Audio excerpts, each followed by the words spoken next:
The shocking truth about the carnivore diet that you need to know. Now, let's be clear. I have nothing against a carnivore diet as an elimination diet. In fact, some of my patients use it on a short-term basis to break a cycle of gut inflammation and leaky gut. And it does support their gut health because it removes all lectin-containing compounds from the diet. And let's be clear, plants do not want you to eat them, even so-called friendly plants that appear on the plant paradox diet. But in some people, their gut is so damaged that even the defense compounds of simple plants like romaine lettuce or broccoli is enough to cause damage to people's health. I'll give you a famous example that I've talked about before. Years ago, we got a NutriBullet blender, and my wife decided to make a kale smoothie. Why not? Kale's great for you. She blended the kale smoothie, and I drank it on the way to work. And about an hour later, I was in the bathroom with blowout diarrhea. What the heck happened? Well, I can tolerate kale, which is bitter, which has a lot of plant defense compounds, more bitter, more better, when I eat it whole or cooked and it's digested slowly. But when we take raw kale and pulverize it, all of a sudden, all of those potentially mischievous compounds were hitting my gut wall, and my gut said, holy cow, we got to get rid of this stuff. And quite frankly, I haven't had a kale smoothie since. Some of my patients are so sensitive to these plant compounds that I have them with irritable bowel or leaky gut nuke their vegetables, cook them forever, pressure cook them to destroy these compounds. But even that, in some people, is not enough.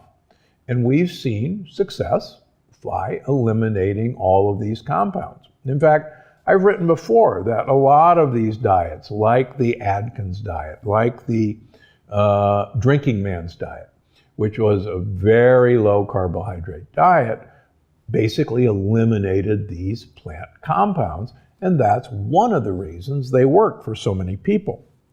So maybe I was the father of the carnivore diet, as some people have accused me.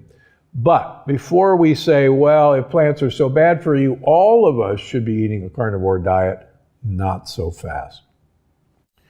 First of all, there's absolutely zero evidence of long-living people eating a carnivore diet. A society that follows a carnivore diet does not exist.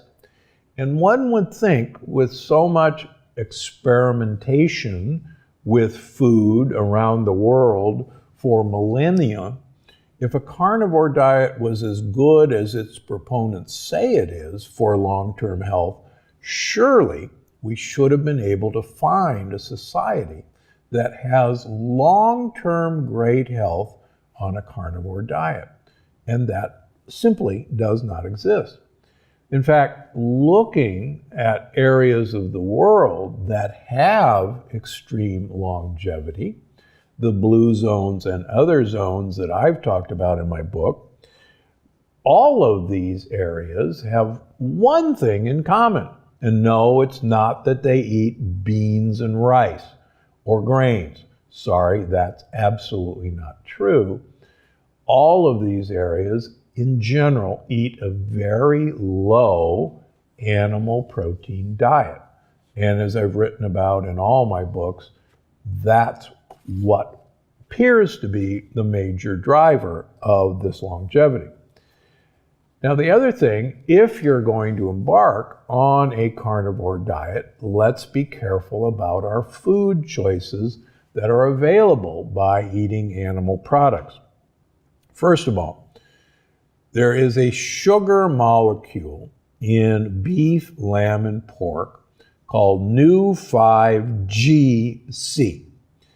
That sugar molecule is distinctly different from the sugar molecule that lines the blood vessels of chicken, fish, and us. We have an antibody that can be developed when we're exposed to Nu-5GC containing foods that we will attack our own blood vessels with that antibody. So we don't want an autoimmune attack on our blood vessels, and there is considerable experimental evidence that one of the reasons that red meat promotes heart disease is actually from this molecule Nu-5GC prompting an autoimmune attack on our blood vessels. The other thing that's concerning is that tumor cells can use Nu-5GC to hide from our immune system, to cloak themselves. Now here's the deal. You and I do not produce Nu-5GC. So the only place a tumor cell could get Nu-5GC is for you to eat it in beef, lamb, or pork. And that's why there is an association. Now just remember, association does not mean causation, but there is an association between red meat eating and cancer, particularly colon cancer and even breast cancer. So our species became completely different. One of the reasons we think is because of this Nu-5AC mutation. Okay, so you're not going to eat beef, lamb, and pork. That's pretty easy. I'll eat chicken instead. That has Nu-5AC. Well, not so fast. First of all, most commercially available chicken is incredibly high in lectins and antibiotics. Now, wait a minute. Lectins, I thought lectins were in plants, and that's true. Lectins are primarily in plant foods. Well, you've heard the phrase, you are what you eat, but more importantly, you are what the thing you're eating ate. So if you feed chickens lectin-containing foods like corn and soybeans, which is what most chicken feed is made of, the lectins in those corn and soybeans will become part of the chicken meat. And it's always amazing to me when I have people with tough autoimmune diseases that we take away their organic free-range chicken and their autoimmune disease finally abates. And it's because those organic free-range chickens were being fed organic corn and soybeans. So what can you do? Try to find pastured chickens. But even that is troublesome. As you know, we've had Farmer Dan from lectinlightchicken.com on this podcast. And Farmer Dan from Texas has perfected lectin-free chickens using lectin-free feed in his pastured chickens. And I'm a huge fan of his. Why else? Well, even though it is technically illegal now to give antibiotics to chickens, there's a catch. Chickens can be kept in a warehouse with 100,000 chickens. And they're not in cages. They actually hold themselves up by being crammed in there. Legally, you can keep those chickens in that warehouse as long as you open a door to the outside for 5 minutes every 24 hours. And the chicken has, in theory, the ability to go outside. And that actually is the definition of free-range chicken. The law, which was passed in 2007, actually allows you to feed chickens regular grain, not organic, if the price of organic food goes twice as high as regular. You can switch the chickens to regular food and still label it organic because you meant well. Now, even though it is illegal to feed chickens antibiotics, if the veterinarian, who of course is paid for by the chicken company, thinks that one of those chickens in 100,000 chickens is sick, you're allowed to give the entire flock antibiotics to treat that one sick chicken. In fact, looking at chickens who have supposedly never been given antibiotics, in some studies, 60% of those chickens have antibiotics in their flesh, even though it's illegal to give them antibiotics, certified as antibiotic-free. There are interesting studies showing that urinary tract infections in women can be directly traced to contaminated chicken meat. Antibiotic-resistant strains of bacteria in chicken can lead to foodborne illness. Almost once a month, we hear of a chicken-related foodborne illness. About 1 in 6 salmonella infections and 1 in 3 campylobacter infections are due to antibiotic-resistant strains of those bacteria in the chicken you're eating.